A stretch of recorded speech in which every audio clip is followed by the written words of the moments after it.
Gideon is a farmer. He inherited a couple of acres of land that he uses to grow crops to feed his family. Most people in this country are farmers. Mbeya is the main agricultural region in the country. There are an estimated 450 million smallholder farming households in the world, and that represents more than 2 billion people.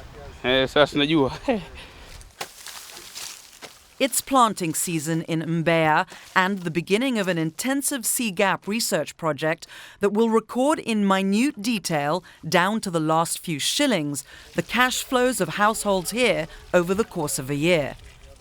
Smallholder families make up the single largest client segment by livelihood of those living on less than $2 a day globally. It's all part of a wider project that's tracking the financial diaries of 90 farming families each in Pakistan, Mozambique, and here in Tanzania. The CGAP project managers have joined Gerald and the research team in the village to meet 3 of the families and see how the project's going. We are looking at farmers who own 5 acres or less of land. Na umesema hauna hizi mbolea na nini? Our research team visits the households every 2 weeks for a year, asking about what they've spent money on, what they've earned. Sawa. They're trying to figure out about how much this 12 kgs of beans costs right now. Just understanding more about the decisions around agriculture. People seeing smallholder farmers, they think these guys just need inputs. So he doesn't use fertilizers. So How are they managing their money? Through financial instruments. He sends mobile money for our neighbors Who don't have an account. who don't have an account. What else do they do, if anything else, to kind of mitigate risks and diversify their income sources? It's not just about the cash flows, it's about these stories that relate to education and health and income generating activities and just life. Gideon and Agnes have 3 sons, Daudi, 14, Cloud, 9, and Paul, who's 3. They consider themselves farmers, selling bananas, selling spinach, selling papayas, selling some maize. But what we are also seeing is they're consuming a significant amount of nearly all these crops. Kwamba napokuwa na mboga siwezi kuangaika kwenda kutafuta sijui nyama buchani na nini, yani vitu vilikuwa maziada masiku kukaa vizuri ndio nikatafute. Since they grow their own food, expenses are low. Gideon pays for cooking oil and kerosene and to watch the odd soccer match on a public TV out by the road to Dar es Salaam. And he's managed to sell 48 kilos of spinach in the last 2 weeks. It's not just one crop with one cash flow once a year, but rather lots of different crops that they manage and juggle, bringing in different revenue streams at different times that they often have to complement. Jua kilimo hakijitoshelezi. Labda kwa sababu ya shughuli zingine hizi ndio inakuwa kidogo afadhali, lakini kama kilimo tu bado hakijafikia. Much of the work that's been done so far has really come from the supplier perspective. We want a client-centric approach that says, you know what, here's what your clients really need. Here are the realities of their financial lives. And so therefore let that inform the kind of products you develop in order to serve them. Amani and Atuta have 2 sons and a daughter, and they're one of the families Gerald and the research team will track over the course of the year. They get nearly all their income from farming. They see it as a business, and they represent a segment of smallholders that's loosely connected to value chains. They grow maize and rice to sell and to eat themselves.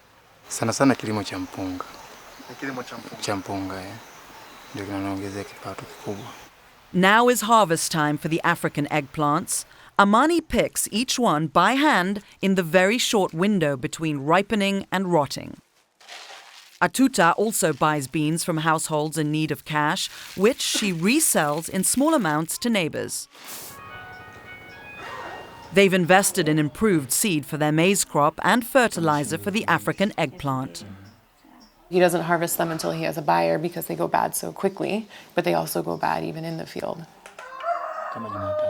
They have buyers that they're connected to already that they rely on to buy their products. Usually clients will come to them from the city to the village. They will buy crops from them and then transport them back into the city for the markets. It's a high-risk business, sort of, and so the best way to kind of counter that is to have one buyer Even though they're linked to buyers and, unlike most farmers here, invest in inputs, they're still dependent on selling locally to agents rather than selling directly in the markets in Mbeya or even the market out by the main road just 2 kilometers away. Yani labda ni uzoefu tu tufanye. Ni uzoefu wa kupeleka. But if for some ensuring an income means securing a buyer, for others it's a different choice, one that means going beyond farming. Like most people here, Amim and Husna consider themselves farmers, but it's a juggling act, balancing farm income with other ways to earn. Unlike Amani and Atuta, more than half of Amim and Husna's income comes from other sources. Kakupatia mboga mboga kidogo, nauza tu soda ambayo mtaji wake ni kama 20,000 tu. They've developed a number of small income generating businesses like this kiosk where they sell snacks and sodas to neighbors.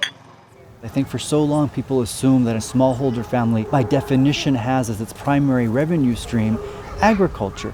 We're finding that it's much more nuanced. So he also repaired a motorbike. Yes, he does.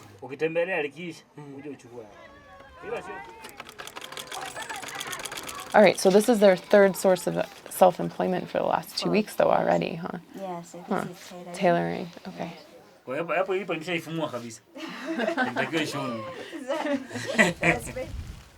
He builds houses, right? With those mud bricks that we saw. Is that right? Yeah, he has started working and it's like about this height. Oh, okay. Yes, about this height. Oh, wow, already. Yes, already. They're Okay. very fast. Right now, if they don't have a lot of income from agriculture, how are they getting money to pay for the other groceries they need? It seems to be kind of to smooth that cash flow. So a key question is really understanding what are their different revenue streams and how do those revenue streams interact within the family over the course of the year. These are still very early days in the collection of the diaries information in Tanzania. Over the coming months, the CGAP research team will be looking to gain insights to help develop financial products and services that make a difference in the lives of smallholder families. If we're serious about financial inclusion, we have to be serious about financial inclusion for smallholder families. A year from now, we'll be with a lot of very specific data about 90 households, ready to dig into what does this mean. We think with that much deeper and broader understanding of the financial lives of smallholder families, we'll be in a much better position to develop the kinds of tailored products they'll need to increase their welfare. Kids here like Nsoro learn early how to farm. It's a way of life and a way to feed a family. Ndio maana hata kiwanda kutoka nchi za nje inatengeneza jembe kwamba tulime tule. But behind every farmer's future, a question: how to make a living. Doing projects like these, I do believe these villages will start seeing positive changes in the future. They will be able to decide even the future for their children.